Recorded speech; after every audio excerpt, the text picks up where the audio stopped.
All right. Good day to everyone. Hello. I'm Peter, and we're meeting from Portals of Perception. I'm here today with Kyriaki and Patrick, and we're digging into a work on the portalsofperception.org site called Portals into the Soul.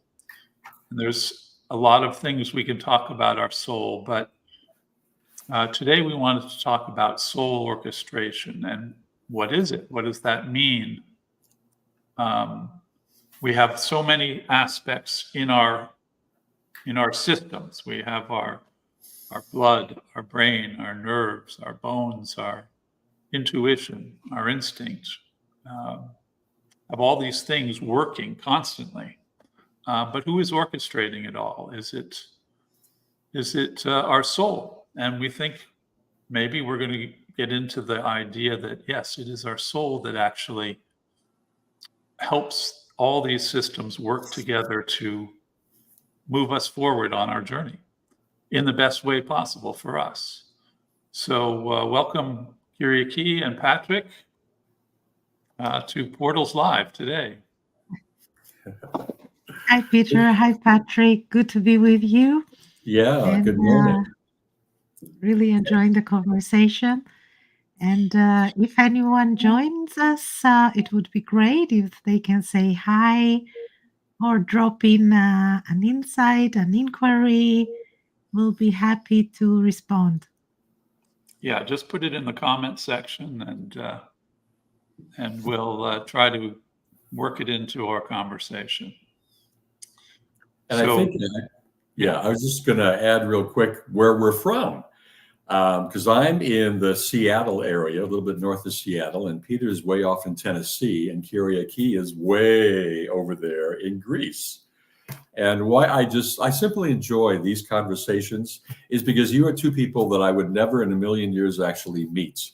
I wouldn't even know you if it were not for one Zoom and the fact that we have these programs where we can get together and actually talk to each other. So I really value being able to get together quickly, without a lot of fuss and planning, and just have a conversation about what's important to us today. It's just a great way to get together. So I just really appreciate this. Well, that's one of the things we like about the Portals Live as well, is that we want to make it relaxed in a way to just open up these things that we find fascinating. So we hope you share that sense with us, and we're glad you're here. We have a hello from Denise Peterson. Hello, Denise. Welcome.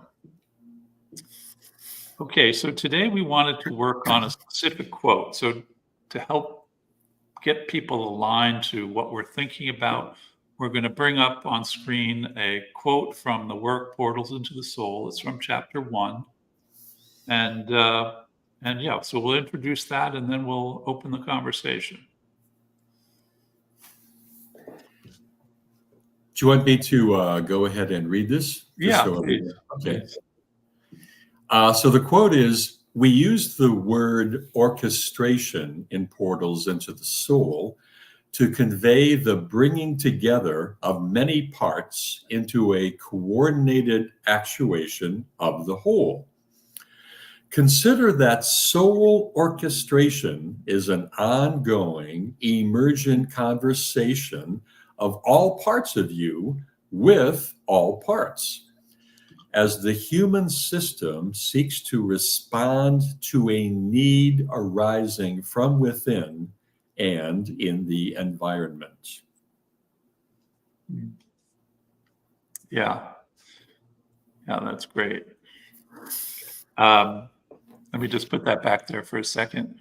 One of the things that really catches me in this is at the end where it says, as the human system seeks to respond to a need arise from within. That's internal to us. That's our internal conversations in life, and in the environment. So that's one of the things that fascinated me was this combination of the interior and the exterior, because we're constantly going through life. We're constantly confronted with people, decisions, places.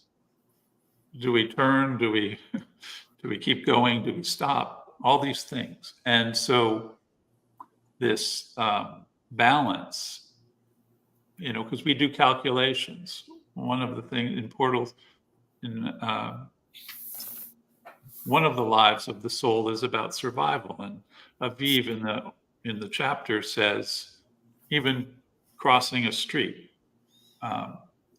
we're doing the critical math. Our brain is doing the math of the cars crossing. Inside, we have an urge to be on the other side for some reason. And maybe we're running late. Maybe we're in a rush. And so we have an inner agenda. The environment is placing other factors involved. And who's making the decision, to survive, to move up, to move faster, to go now? So even in just that very simple thing, we have this internal and external. And, I think part of what's being said is that there's this nudging from the soul to give us the best outcome for that in so many ways, at all these levels. That's one of the things that really caught me. Yeah. Well, just from what you say, things on the outside don't stay on the outside. They get into us all the time.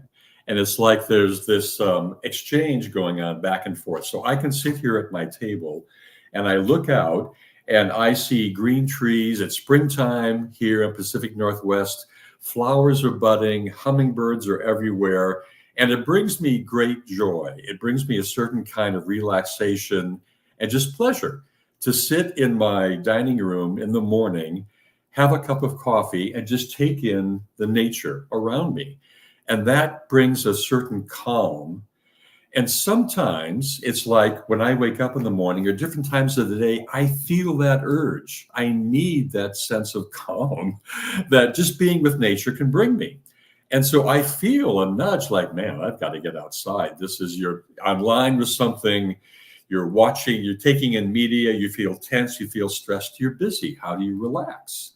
And I think it's that part of that inner, right? There's an inner need in me to find that sense of balance and peace. And so my soul knows that. So it's going to nudge me to say, hey, don't forget, just, look outside the window, go take a walk. And the stress goes away and it rebalances me. But sometimes I feel a real nudge to do that. It's like, you need to go outside. You need to go for a walk because something's out of balance. And I think it could be something as simple as that. We feel a nudge to be with what we really enjoy being with. We know that something is really good for us. If it just brings us pleasure and it brings a smile to our face, like being with grandkids or being with family. Sometimes you'll just feel an urge, man, I've got to do this today. Something in me needs it. And I think that something is like the soul trying to help us, remind us and nudge us that, there are things you can do to get back to balance. So it just caught me that outside doesn't stay outside. Outside and inside we're going back and forth all the time. And the soul can be a big player in that if we let it. Yeah. And it's very interesting. I think it's a big, also philosophical questions in philosophical debates, whether we exist in our inner reality or we really have access and can communicate and identify ourselves according to external parameters. But I think it's both. I mean, we have an inner voice, we have an inner world, an inner experience of how we translate the environment, of how our soul processes the various stimuli, and our brain processes the references, the experiences we have, our senses, our five senses. Um, and then we have how we perceive and really respond to the external reality, because usually we color it very much. We color it like, there are these stories that, for instance, I cut my hair, and let's say my husband doesn't notice it because he reproduces the picture, let's say, of the long hair. Or something happens, but because we are so printed in repeating the same experience, we are not neutral in perceiving what's really going on externally. Or maybe the external is going so much strongly inside that it obscures and it makes the inner world biased. So, for example, if there is an environment of fear or an environment of war and a danger of escalation that is very alive today, that influences the inner voices, that influences the inner orchestra. It brings different tunes to the various voices of the inner lives. So one of the things that I find fascinating in conducting and in being a conductor, I'm not a conductor myself, but I have been for many years in choirs, and I watch the conductors very carefully. And one of the magic thing of the conductor, which I think our soul is a conductor, or can be a conductor, is that how they make the different voices be primal or be like secondary or be more loud, and the other voices need to be more piano. Because let's say the altos or the baritones or the basses have a very interesting line at that part of the choral music, then it's important, let's say, that the sopranos, they go a bit piano, and then the baritones or the altos go up, so that we hear that particular melody. And then is, of course, the timing. And the other thing is when the notes clash, when there is a counter resonance. That is also very important, because when there is harmony between the different lives and between the different voices, then everything is okay. Or when everyone is loud and bright, but when you need, let's say, to pay attention to one voice, and that voice in your life need to be more active now. Let's say the safety life, or say the steward of learning, or say the life of purpose that we read in the chapter 1 of Portals into the Soul. Then that is the timing that you need to highlight this particular life. Or when the two lives are fighting. Let's say the one life is in terrible fear, doesn't want to move, it's stuck. The other life, it's adventurous, it wants to go forward, it wants to learn a new thing, and they fight with each other.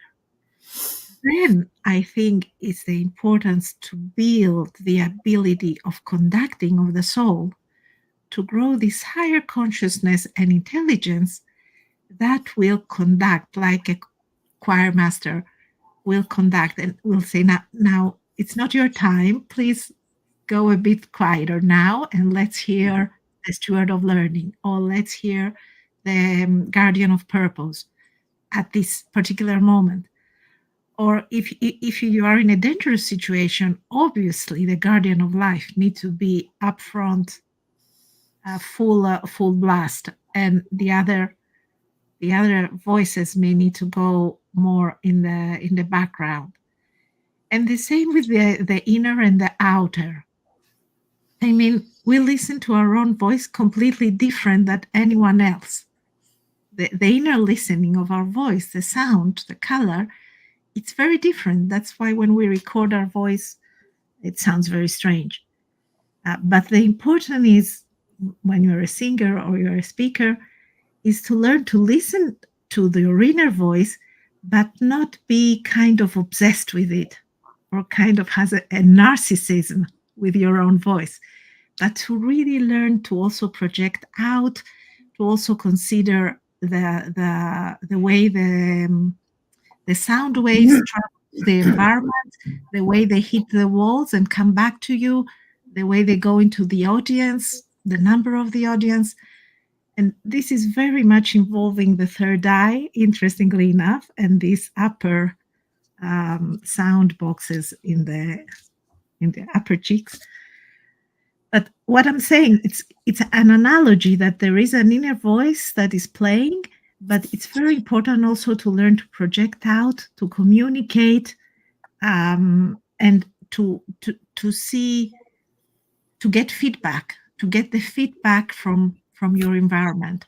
And that is a huge art and development. I don't think it's something that we can do, but just because we want to. But I think there is a lot of value in really developing our soul to be a good conductor.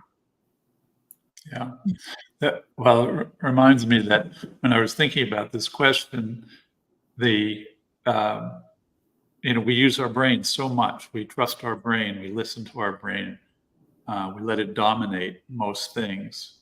And the brain has a very short time frame. It wants now. It wants to do things. It wants to go and do, and it wants to react. It wants to do all these things. Whereas I think the soul has a much longer view.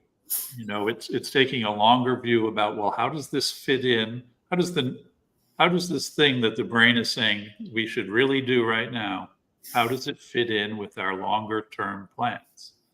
Is it getting us closer to that longer term plan, or is it derailing us, or is this a detour? And so I think that inner conversation, you can almost check in and say, well, my brain really wants to do this right now. But what is my instinct saying? What is my intuition saying? What does my soul think of this? What is the longer projection? And just to go internal for even a moment and check in with these longer term ideas and plans, that because one of the things Portals into the Soul really makes clear is that our soul is working every day to help us be the best, to optimize our experience, optimize our journey, optimize our survival, optimize our learning, optimize our purpose and our expression of purpose.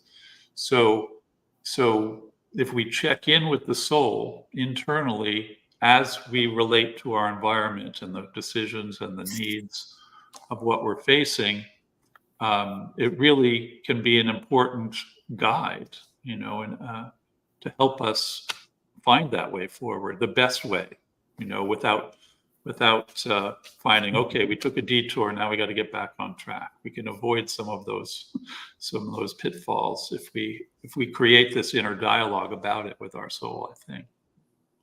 That's the promise. I really enjoyed the analogy of the orchestra and the conductor, because then I was thinking, right, so my brain is definitely percussion, and it's loud, and it will just bang away all day long. And you can say that, well, maybe my heart is strings. And then you can say, well, you have the choral, these beautiful voices that come in. That could be something very higher in me. It could be a higher consciousness that's also trying to come in. And most of us have some kind of a prominent nature. Like you could be very brain-based. And so the percussion is just going to be all day long. And some people are very emotional. I mean, they connect with the world through their feelings. And they don't often take the time to stop and try to think things through in a very sort of cold, objective way. And sometimes it's hard to get out of, that dominant nature, even see that you have one. And I think that's where the soul, as a conductor, actually can help. Because if we just give it a chance, right, just take a time to listen, it could be our soul that might come in and say, yeah, let's try to quiet down the snare drums for a little while, please, brain. Let something else come in. And it tries to get back to that harmony of balance between all the parts, so that what happens to our lives collectively is more of a balance between all of them. But we all have a dominant nature, and sometimes we don't realize how much we come from that. And I think that's where the soul, if we give it a chance and just listen, can actually help us go back to find that balance. And there's one more little part that that's not even so little from this whole chapter, the chapter 1 on the soul, which I love. I read it often. Is I think I mentioned to you before, there's a friend of mine, there's a lady I know who has a lot of chronic health conditions. She's been going through for several years. She's tried different medications and medicines and drugs and therapies and doctors, and still has a lot of chronic conditions that really bother her, and they interrupt her life. So for the past month or so, we've been trying to work with her soul to get her to know actually and begin to work actively and consciously with her soul. Because in chapter 1, it explains that a soul is like this distributed intelligence through our entire complex, right? It goes everywhere from our brains and our hearts and our major systems all the way down to every cell in our body is connected. And a soul, as a formation, has awareness of every single part of us, our immune system and how it works. It's connected to everything. And I think that I've been trying to help this friend of mine, and now she is now working with the soul every day. She reads the chapter frequently. She actually now sees her soul as a companion that she talks to. And she's trying to get that sensitivity and working with her own inner systems to find a way to get to some kind of a healing that may not have been possible working through the outside and working through drugs and different therapies, but actually trying to enlist her soul as an active partner and trying to help her find some kind of healing and relief. And I think that's just a fantastic thing to do. It's a very practical, we all have aches and pains and things that go wrong with us. But to remember that our soul is there and it's connected to everything. It is connected to every single cell in our body, as well as our systems and our mind and our brain and our spirit. And it can help us bring all of those into getting us back to balance, even if it's a physical sort of rejuvenation that we need, a physical healing. I think the soul can play a big part in that. Wow, that's fascinating. And we wish your friend good success. And if she finds something about, as she's trying to speak with the soul, to work with, really concentrate in working with her soul. If she finds something, because this research we're doing in portals is open-ended, is a draft, it's research, it's an exploration. We call it the Soul Odyssey. So we'll be very interested to hear her experience. But Yeah. it's also interesting to say that there are some modern somatic practices that, because we are dual, we have a left hand and a right hand, and let's say our one hand has a problem, but the other one is well, that they invite the one hand to work with the other, like they kind of, they believe that the one part mirrors the other, so they invite the one part to kind of help the other part, which is an interesting somatic expression of the different parts connecting with different parts. And how coming back to the conductor knows exactly the different voices, let's say the melody, and when they should come in and out, as I was saying before. So I think if we want to develop this conductor soul, one thing is that this conductor needs to be neutral, needs to have an overview of all the different voices and the value of each voices.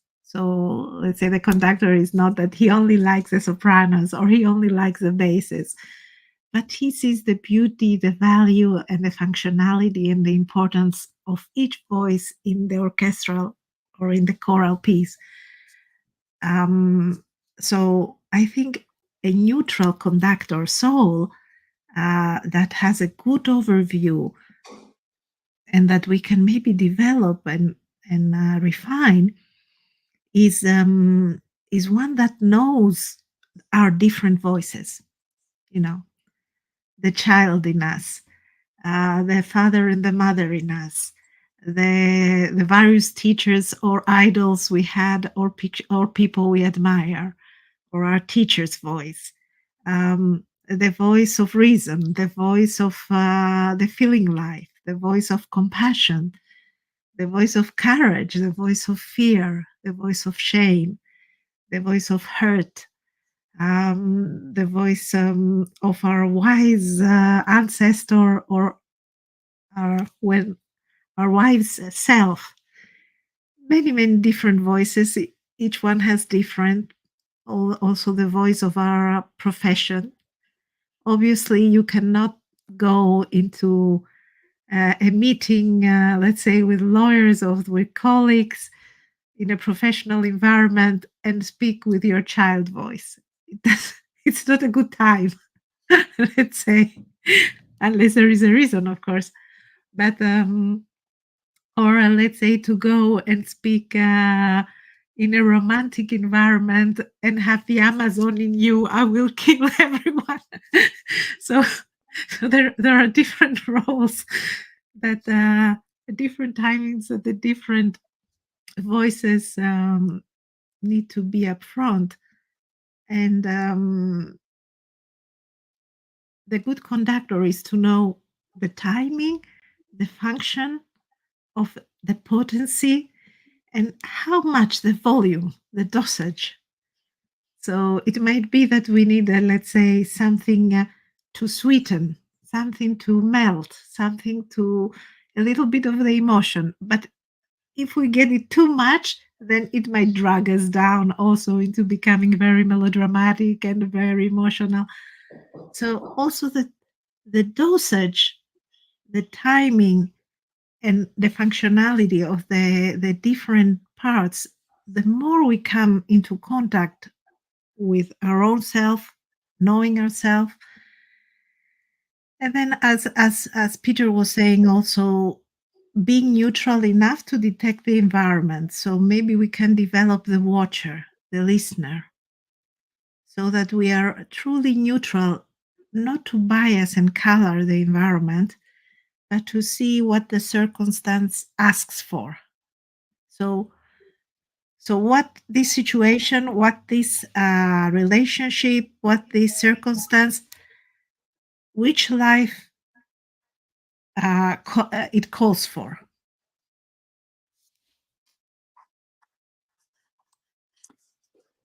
Yeah, well, I think that's one of the aspects of building this relationship with our soul. We've talked about healing, and I think the potential for healing in just recognizing that we have a soul and that it is us, and it's we're not separate from it. It seems like it's such an abstract idea, but all these inner conversations or reflections that can involve the soul, and even ask it for advice, ask it for help in healing, ask it for what's the appropriate decision or next step. At least ask its opinion, because it has a much bigger viewpoint than maybe our our reactive nature, or maybe we're tired that day, and maybe we just want to make a quick decision and get it over with. We have all these other things going on. So if we incorporate, I think there's so much settlement in understanding that we have a soul, and and that it's near. It's closer than we think. It's not out there. It's right here. It's and it's waiting. I think you could say that our soul is waiting for us to turn to it and rely on it and ask it for its help and support in all the things we're trying to do. So I think just that idea of making that initial connection, whether it's by asking it to help heal, asking it to help and make a decision, these are, it's a huge step toward bringing ourselves to the wholeness that so many people seek and talk about as a goal, is to become a whole person and feel the wholeness of all our systems working in harmony. So there's so much in it, in those ways. It's amazing. There is, and you made me think too that so the soul, we all, every human has a soul, and it has a job, and it really wants to do its job and help us. And you got to think that sometimes, usually just by the way we live our life, we're so dense. The soul is probably trying to talk to us in so many different ways and get our attention. And as you said, if we simply have the awareness, right, of something different than we grew up with about the soul. I grew up in a very religious household, so I had an idea of a soul as sort of this theological thing that was distant and off, but just an awareness of what the soul is and what it can do. That awareness creates like an access for the soul into us. You got to think that if we learn, just the act of learning more about the soul, our soul is probably jumping for joy and being really happy that finally, we're going to try to listen to it, and it might have a greater chance to do what's here to do what it is programmed to do. Yeah, it's like it's like the athlete that's been sitting on the bench for the whole game, and now suddenly you turn to it and you say, "Hey, you're in. You're in. Yay!" Yes, and it can bring all of its strength and all of its nature to bear. And that's why too, so Kyriaki, you had mentioned the practices, these sonomic practices, but on the portal site there are a lot of practices where we do physical things, and I am really beginning to appreciate those in a different way, the ones that we're doing for the soul, because they're under that umbrella of IHOW, Inner Human Orchestra Works. And it really helps, because it helps for me, right? It helps me slow down and realize that all these different parts of us are connected. And so again, it's that awareness. So if I can actually start to feel, some of that finer electrical nature around me, and feel that my hands are connected to all parts of me. And with my hands, I can sense and I can touch. And it's like it's just telling our system that we are all connected. And I think just that awareness and that experience of feeling that does so much for just liberating our soul into our whole system and liberating our soul into our lives. And it's got to be happy. Yeah, yeah. And I love the example you said, Peter, about the athlete that is sitting in the bench, and then he's called to, it could be in a soccer game, to play. And I was thinking also the coach is a kind of a conductor, the coach of the team, because he knows his athletes and he knows the strengths and weaknesses, and he knows their stamina. So if he's a good strategic, and he knows the game, the strategy they're gonna do, so he invites the different players according to their strengths and weaknesses to play, whether they are in the defense or whether they are more in the, I don't know, the attack. I don't know how you call it in soccer, football, but and there is also the rewarding aspect that I wanted to say as another maybe practice. So let's say you have a life, the body that is intervening and saying, I'm tired, I want chocolate. When you are in the middle of something that needs you to be more mentally focused or more concentrated, and it says, no, I want to go out and play, or I want chocolate. So you can say, okay, please be patient. Please uh, persist a bit longer, have some stamina. And once we achieve that, once we finish that, we're going to take you out to run, or we're going to give you a swim, or we're going to give you, let's say, a chocolate, whatever is the reward. And they do this in diets, they give you a reward.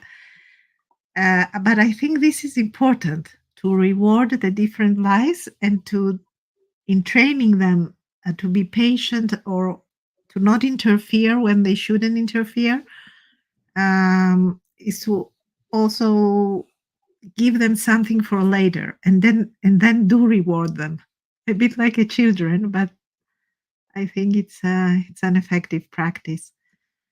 And I think also the I how practices are fantastic. And I think more will come as we progress and develop the Portals into the Soul work, these wonderful writings by Aviv Shahar, that we are also exploring and opening. And on the 25th of April at 1 p.m. EDT, we're going to have another Portals Live where you can come with questions. We'd love to interact.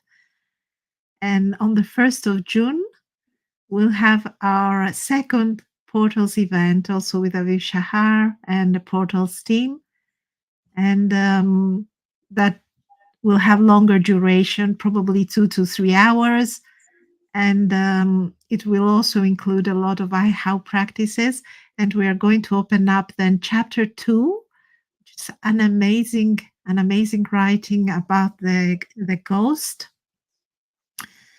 and the compensatory act of the soul, which relates to healing, as you said, Patrick. And we're probably going to open that up in the next Portals Live and in the next Portals event. Yeah, so thank everyone who joined us today.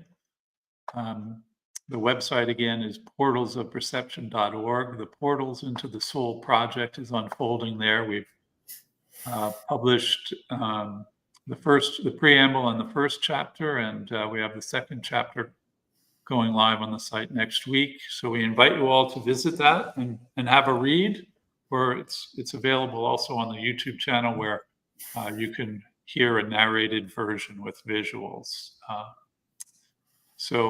Yeah, we thank you all for your time, and hope to see you soon. Thank you all. Thank you. Thank you, Peter. Thank you, Patrick. Bye-bye. Bye.